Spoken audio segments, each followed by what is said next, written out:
tonight is about the another opportunity that we have with the refugees from Ukraine.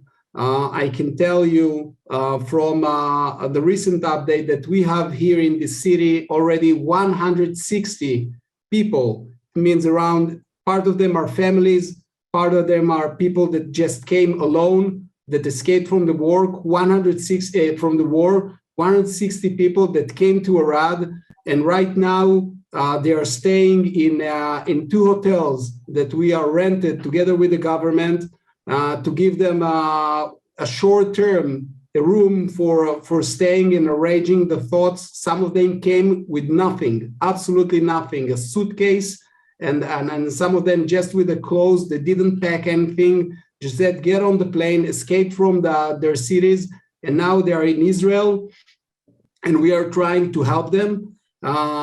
So we look forward and expecting right now for hundreds of people that will come, and we will speak later on today about the challenges and what exactly we need in order to give them the swift absorption, the place to stay, and of course we want them to stay in Arad, and in order to help us in the demographic growth. So, Nina, if you have questions, people here that want to ask. Yes, definitely. Thank you. It is really amazing what you have been doing these last number of years. And now with this incredible challenge that you have, I know you have a very diverse population to begin with. So this definitely has got to add to that diversity, but I'm sure there are challenges that come with the diversity. So what's your strategy on absorbing these new immigrants and different past waves of Aliyah? So it's a very good question. By the way, we have an experience from the 90s, just to understand. In the early 90s, between 91 and 94, Arad absorbed 10,000 new immigrants from the former Soviet Union. Actually, in these 3 years, we multiplied the quantity of people who lived in the city. And by the way, we have a lot of what we call lesson learned from the process. First, we need to address and understand what is the quantity that we can absorb, because bringing people is one thing, and taking care of them and answering all their needs is another thing. And then looking forward is what exactly their needs we need to analyze. It's a very huge difference between people who decide to make Aliyah, preparing themselves to the process, and then from the other hand is people that are escaped from war without any further warning, just pick up their belongings and now they're in a different country. So it's a very challenging process. First, we have the experience, we have the teams, we have the people that did it in the past, so it's an advantage. The second thing is to understand what is the target in numbers, because saying I want to bring thousands of people, it's okay, but the question is whether we can support this quantity of people. So right now the strategy is around to reach 500 people in number. 500 people, it's more or less around 190 families, depends on how many kids they have. And with this number, we want to approach and think about the appropriate housing, where they are going to stay, because the hotel, it's a short term, it's a small room just to arrange your thoughts, to understand what exactly you need. Right now our teams are in these hotels, helping them with the simple processes like taking out and issuing an ID form. They came with passports, now they need to become residents. It's a process in front of the Ministry of Interior. We actually accompany them. We bring all the offices to the hotel and trying to give them the swift absorption experience in terms of getting an ID, understanding that they are going to stay in the hotel for a month or two top, and from there they will go to an ulpan. We are now opening an ulpan in Arad they can learn Hebrew, and afterwards it's the housing solution, whether if it's renting a place, or now we have a discussion, a debate with the government whether to build a temporary neighborhood with caravans, which in the past we had very bad experiences with it, because what in Israel temporary mean permanent. We don't want this solution to be permanent. We need to understand that it's a temporary solution. And from the other hand, there are a lot of volunteers that are speaking the language, that are hugging them and giving them the warm sensation that they reach home. And this is part of what we do now in Arad. Any further questions, Nina? Yeah, no, I have here. So what's the first face that they see when they come to Arad? Who's greeting them and who's making them feel comfortable? You said there's a team that comes into the hotel. I mean, are you the mayor out there? Yeah, so welcome. Yeah, so we have the absorption manager, which actually she is a veteran. She came to Israel in the 70s from the Soviet Union, so she actually speaks the language. She did this process in the 90s. So we have a team of 5 people. We just recruited right now in this week 2 additional people, a person in order to make the team bigger. So we have 5 people who speaks the language, and we have the volunteers team, which we have there 20 other people, and it's working around the clock. You need to understand, some of them came at 1 a.m., some of them 6 a.m. They are just landing in the airport in 24/7. It's in the middle of the night, in the middle of the day, and they are going into the cars, and from there they are like spreading them all over Israel. God bless. People want to come to Arad. They heard about it. They have some relatives in the city.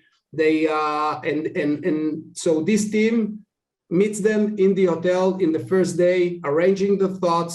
There is a building process. First is all the bureaucracy and the forms. Second is to understand what they have and what their needs, if they came with clothes or no clothes, if they have money or no money. So once we have everything, the volunteering are kicking in, bringing materials. By the way, we have huge local efforts. It's amazing to see the residents of Arad, working shoulder to shoulder, bringing things from their personal houses to bring them to have clothes and shoes or whatever is needed. And from the other end, I decided to allocate a special budget for this effort for the basic needs, means food for the week, or other support, which is crucial for them to understand they are in home. So the process is very, we have a very strong process that we are working with. We decided what will be the quantity, but yet we have more challenges that we will need the support of the government or other philanthropic organizations.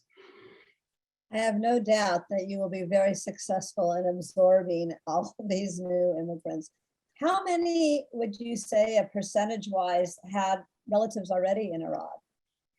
So from the 160 that arrived to Arad, I estimated around 25% that they already knew about Arad, because some relative of them lived in Arad, made Aliyah in the past. So this is why they decided to come to Arad, because they feel more comfortable.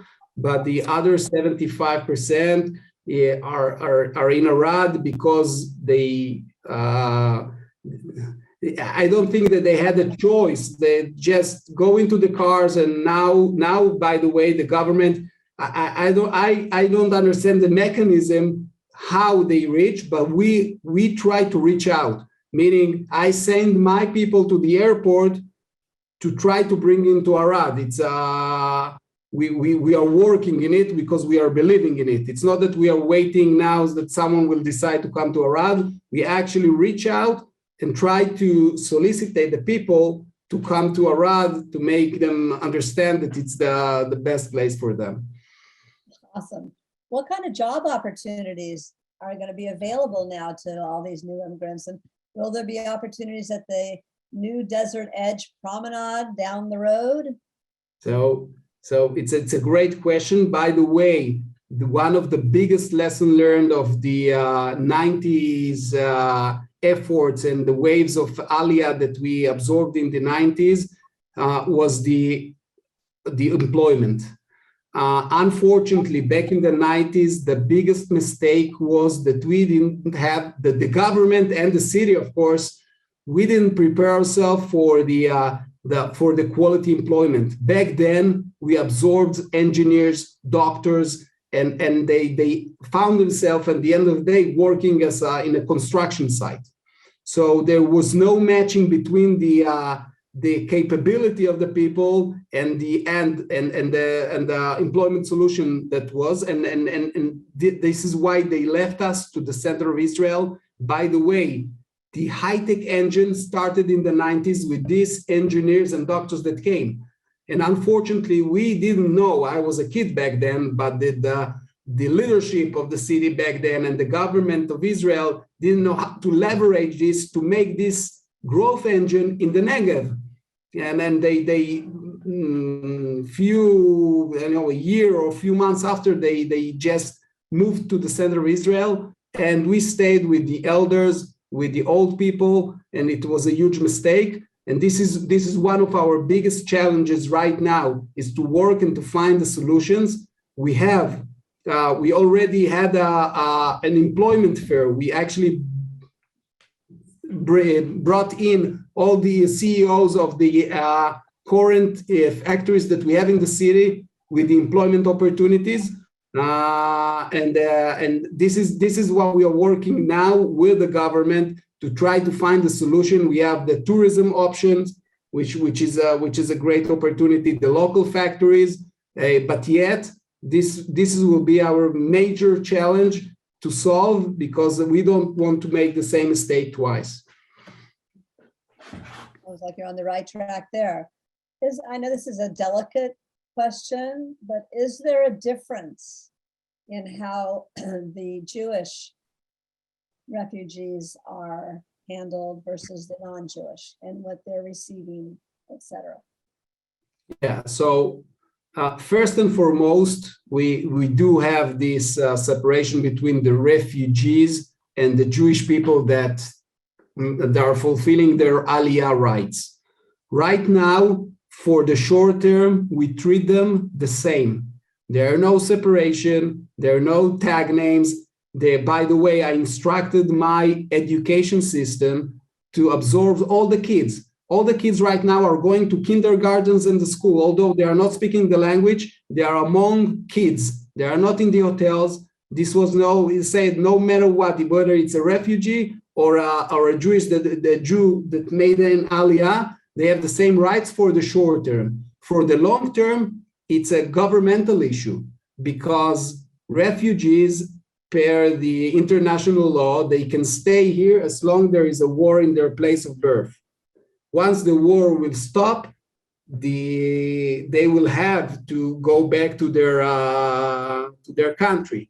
But the Jewish that made Aliyah decided to stay, they will stay. But for the short term, the municipality treats the refugees and the Jews the same. They're getting the same shelters, the same clothes, the same support, the same integration in the education system. But for the long term, they will go back to their country.